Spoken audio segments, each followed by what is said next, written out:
Oh, what is this? What is this strange castle in the middle of the lava? Oh my god, standard like enemies and statues. You guessed it.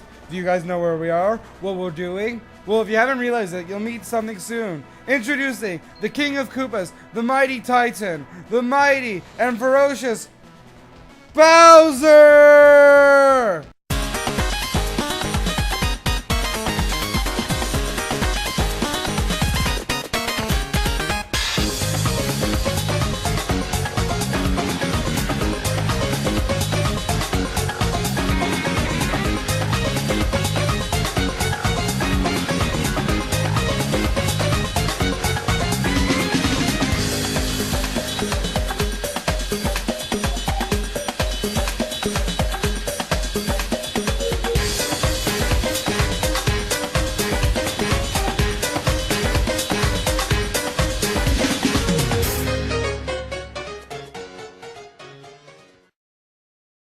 Yeah, that's right.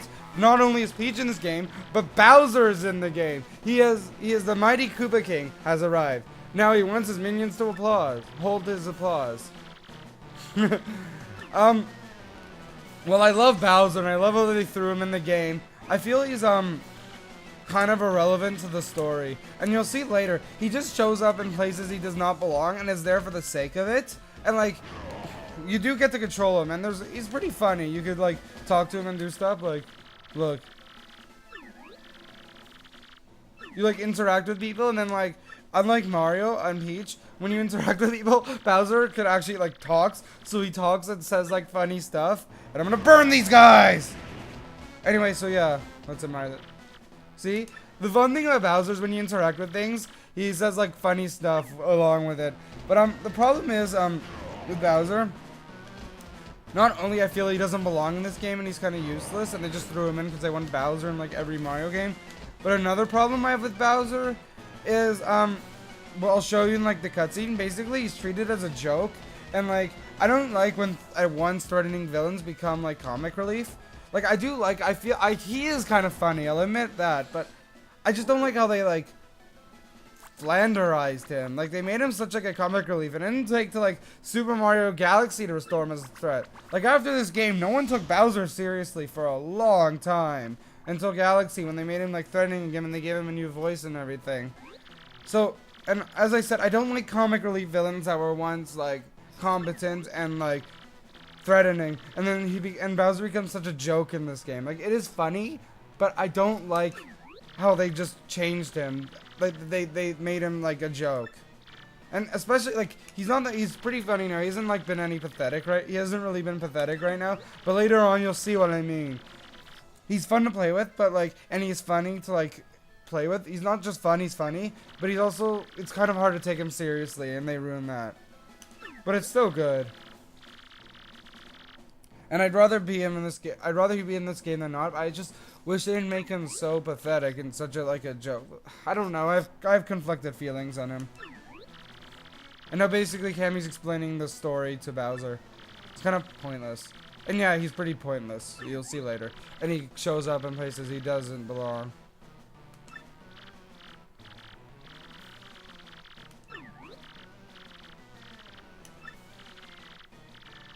I love fried eggs. Personally, Zamansky, you bet I do. Personally, I don't like pancakes and waffles that much. My favorite breakfast is fried eggs. I love fried eggs. Like, you can hate on me for, like, hating pancakes and waffles. I know I'm weird. I don't hate them. I just don't like them. But fried eggs is, I just love. A lot of people hate them, but I love fried eggs and I hate pancakes and waffles. Yeah, I'm weird like that.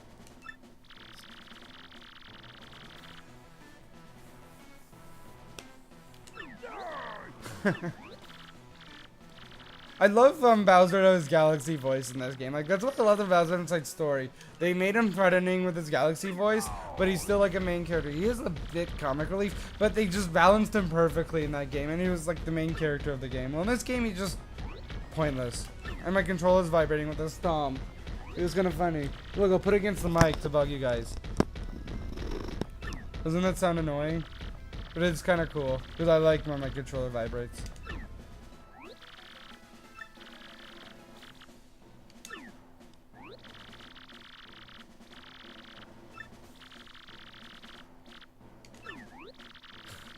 Oh my god, the Princess Peach is kidnapped. That is such a shock. But at least they mix it up by having Bowser not kidnapped, so he's pissed. That's actually a pretty funny, like, role. But again, I wish they did more with him. Like, you'll see later, he just doesn't really do much. They could have, like, made a whole side story with him, but I don't know. That's what, I guess that's the premise of Bowser's Inside Story. Bowser's pissed that someone else is, essentially, for Bowser's Inside Story, they took a side plot here and made a game out of it, which is a cool idea. And it really works in that game. And this is a Koopa Clown card, a standard Bowser vehicle. And it's cool. Anyway, enough of Bowser. Let's go back to Mario.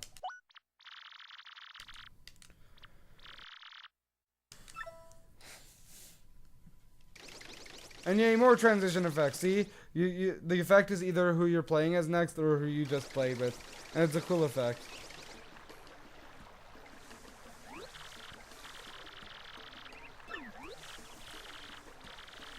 Oh, that's so cute. Everyone's seeing him off. Oh, that's so adorable. No, really, I didn't figure that. What a great line. It's like, if I ever see my brother off and my brother goes to university, I'm gonna be like, remember, you are my brother, and I am your brother.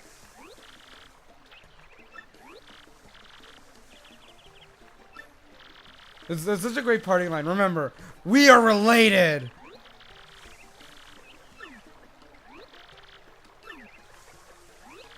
Shut up, Goombella. We know what to do. Yeah, we know.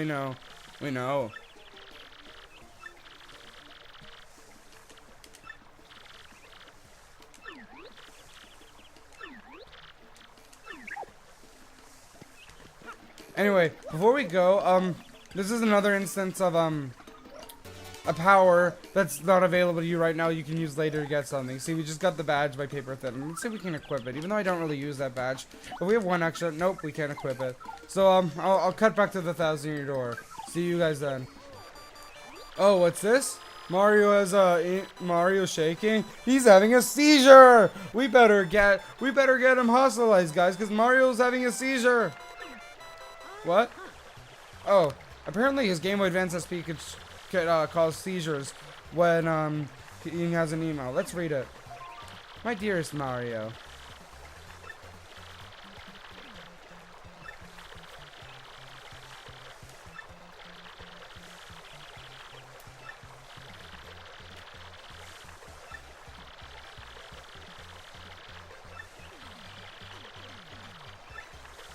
Sweet that Princess Peach just contacted Mario. So yeah, that's the letter with Princess Peach talking to Mario. It is pretty cool. She got an email from a... He put it that way. He got an email from a princess. It's pretty boss. Anyway, again, I'll cut back to the 1,000-year door. I know I said I'd cut back to the 1,000-year door, but I lied instead. You know how I said, Rogueport Sewers has a lot of stuff you can't do, like, at the current moment, but you can later? Well, we have one power for later. Basically, if we use the paper, then we go through here. We go through the pipe. And we go in the background, jump across. We unlock something pretty cool that I always like to use and pick up. You'll see. No, I didn't mean... Oh my god.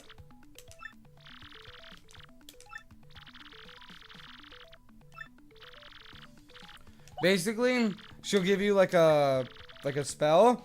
Which I always go for the more expensive one. And, like, it gives you, like, stuff. Like, it either gives you, like, double coins if you beat an enemy, double EXP, extra attack, extra defense, etc. And it comes in random time. It's a fun thing to the game that always kicks in. And it's really cool.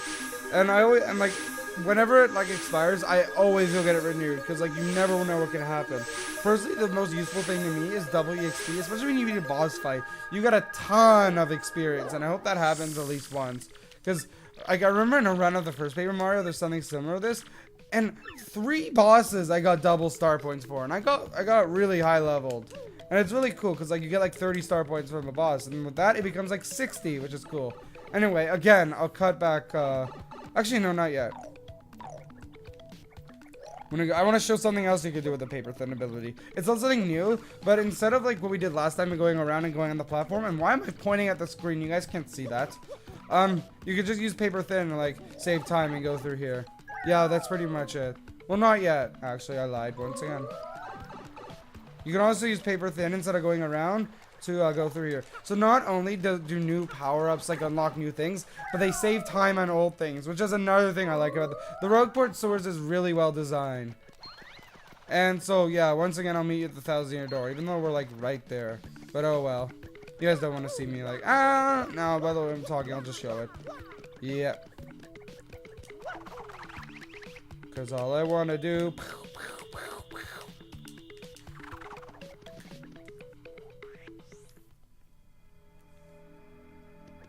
And another new thing that we could do with the paper thin ability that we couldn't before. If we go through here, we jump up here, we got on here, we go on the panel.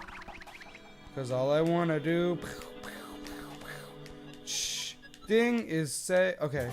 Now if we jump up here, and voila, Shine Sprite Cat. But that's not all. As you see that entrance over here, it's nothing significant right now. But if we go through here, we can do the... Yeah, this is the pit of 100 trials, where if you go through 100 floors battling enemies after enemies, and they get so hard. Like, towards the end, there's like, chapter 8 enemies, which is the final chapter of the game. Spoilers. So, I probably will actually, never do it, because not only... Oh, there's a star piece there? I didn't even know that. Hey, a star piece that didn't give me absolute hell to get. Anyway, the thing is, I probably won't ever do the 1,000-year door. I mean, not the 1,000-year door. The Pit of 100 Trials, because not only is it kind of uninteresting to do battle after battle after battle again, but also I kind of suck it. I've never beaten it in my life. So I probably won't ever show it. Sorry. No, okay. We're not going on the pedestal. We're going to do it the cool way. We're going to go on the panel. Here. Go in here. And we're going to try to fly into the pedestal. If we go straight down. And, no! Who cares? You don't want to see me fail over and over again. Thanks, Coops. I didn't realize we had to do that.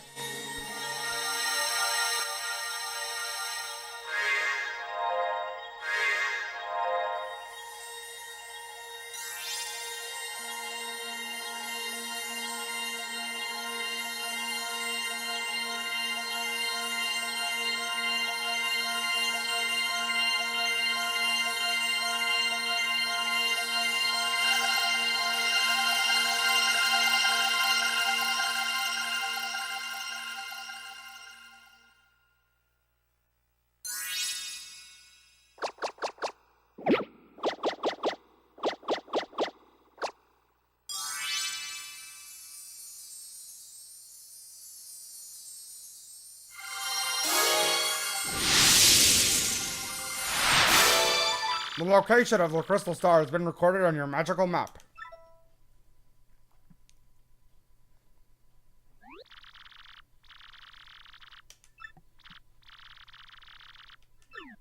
Oh. How does Coops know who Professor Frankly is?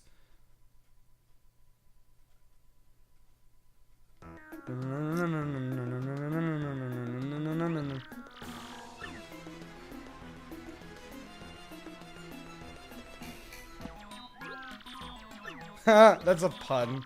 Get it? The crystal stars, and he just said it's crystal clear. Ha ha ha ha. No, oh my god. The crystal stars are the place that Grota sent Krupp to, and the star pointing in a forest area. I never saw that coming.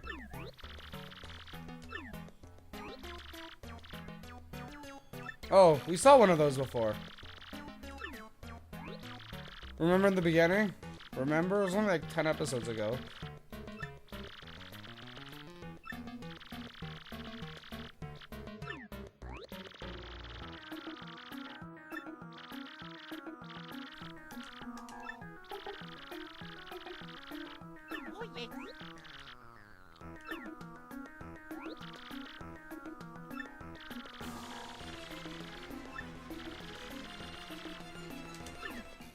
Alright, so before we go forward, we're gonna go in this bin, because this garbage bin, I think I've explained this before, but it gives you, yeah, I've explained it before. Anyway, let's see. You just found a scrap of paper on the garbage with the carrot info about Blooper. I won't voice this, it's too long.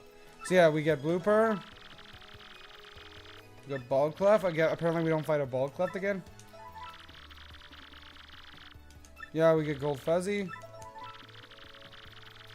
Wait, I thought we fight Red Bones again. Yeah, I swear, isn't it later you fight a Red Bones later? We'll see. No, I'm pretty sure that's odd. Anyway, so basically what we're gonna do is to get forward, we have to go to the place where we saw the puny before, because it's obviously gonna be back there again, because that's like a lead. But we're not gonna do that now. Instead, we're gonna go through Rogueport, showing various things that we can do now. If we go through here, there's nothing there, so don't bother. But there is something here. And I explain what it is, but the game makes you listen to the explanation. So I'll let this guy explain. Because again, I don't like explaining things that the game forces you to explain to you, and I don't like the game explaining things that I can explain to you. But the game forces us to like be explained this, so I'll let this thing explain it.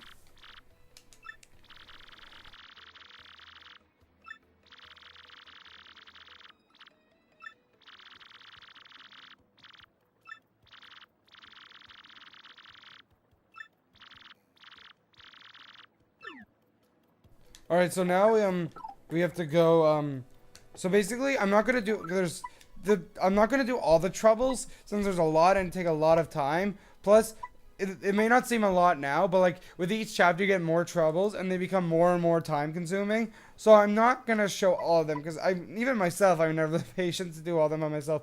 I'm just gonna show one to show what it's like.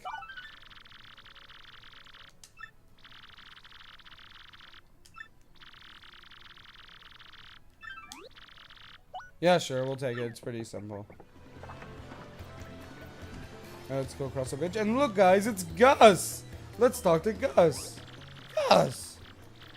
Wait, this isn't Gus, this is Garf? What was Gus? Apparently they look exactly the same. Well, a lot of common things look exactly. But that guy was a mid-boss. They should make him look... They should have made Gus look at least a little bit unique. Anyway, so now we have to go find the key. But we're not going to do that yet either. Instead, we're going to show other stuff in Rogueport as well. So basically, in case you haven't noticed, we now have 4 shine sprites. So what we're going to do, we're going to go here. And this is the place where you can use to upgrade your partner. If you have 3 shine sprites, you can cash them in. And then you get a partner and they get extra HP, attack, and a new ability. So, and a new attack as well. So we're going to talk to this guy. And we're going to upgrade Coop since... he's the most recent partner, and I like upgrading the most recent partner because they're usually better. Because as the game goes along, you get better and better partner each time. Well, there's a few exceptions, but you get what I mean.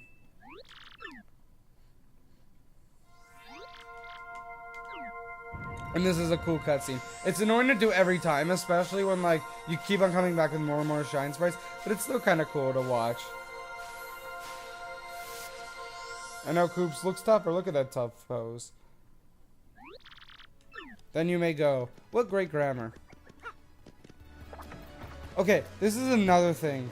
This is Luigi. Basically, he goes on like a... Here, I'll let you talk to him. Yeah, basically, he tells you what Princess Eclair of the Waffle Kingdom. He tells you his own, side adventure, what's going on. It's like a cool spin intelligence system added to, like, make another, like, story-driven thing. It's actually really interesting to listen to. But you guys don't want to listen to me, like, read text and just, like, talk about it. So what I'm going to do, I still want to show it since it's really cool. But I'm going to, yeah, we'll listen to it. But I'm going to post an annotation at the bottom of the video. So you can click it, and then if you don't want to listen to it, you can skip to when I'm done. So in case you're not interested or you've already heard it, because it's nothing exciting. It's just me, like, reading stuff.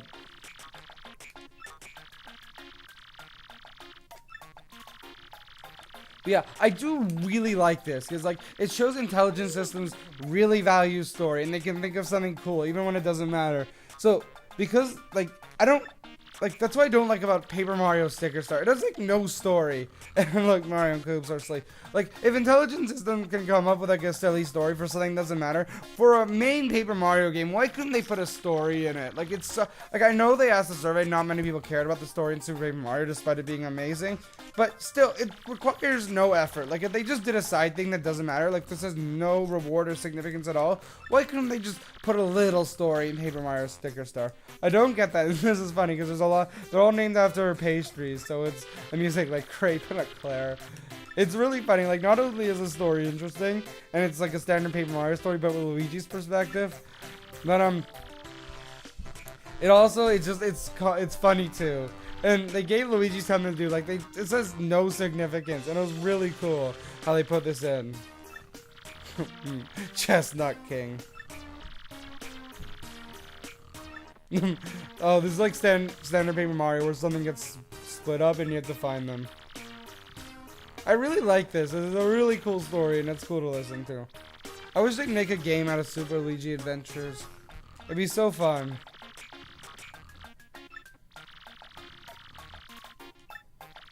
Mario. And I like the music. It's like adds to the spirit. Rumble Bumble Volcano Pudding Continent. It's so ridiculous, but it's funny and it has a good story at the same time. I love that. Minions. So basically with every chapter, have I been saying basically a lot? So basically, yeah, I did that on purpose. With each chapter, he has a new part of his story. So each chapter we'll talk to him and I'll do the same thing. I'll have an annotation where you can skip. And one thing I forgot to do is, I should have done this last time. Well, first we'll talk to the bullets more and then I'll explain. And this is the graffiti corner. Gee, I wonder if this is. Sound familiar? Anyway. First, let's talk to this guy. He's new. Let's see what he does. Get away, Koops! Thank you.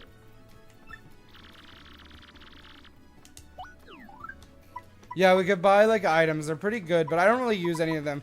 There's certain badges I use. None of them are. I already know the stylish timings, and I don't need any of this. There's certain badges I use, and he doesn't really offer anything right now. So basically, remember how this chick is blocking? If we did this earlier, we could have gone through by now. But if we go here and talk to this guy, but I could have done it like before the first chapter. That way we could go through the west side of Rogueport now. But we don't really need to get to the west side of Rogueport right now, so it doesn't really matter.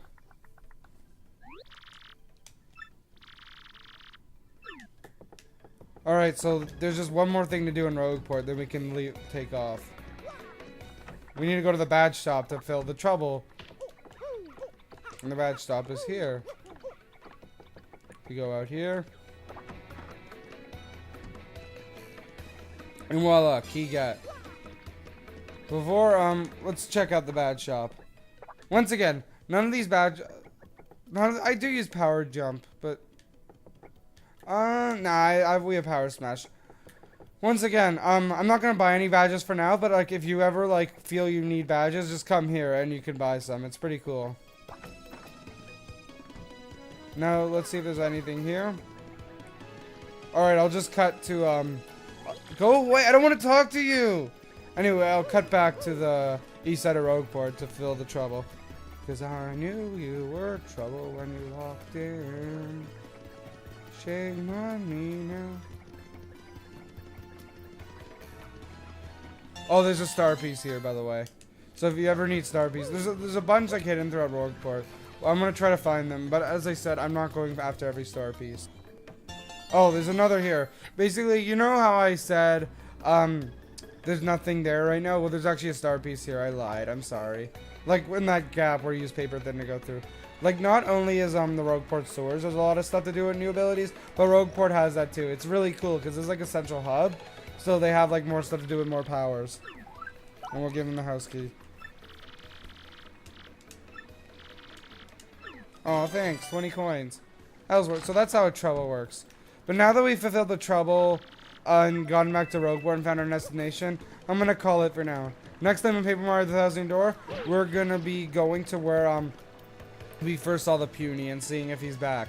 See you guys then.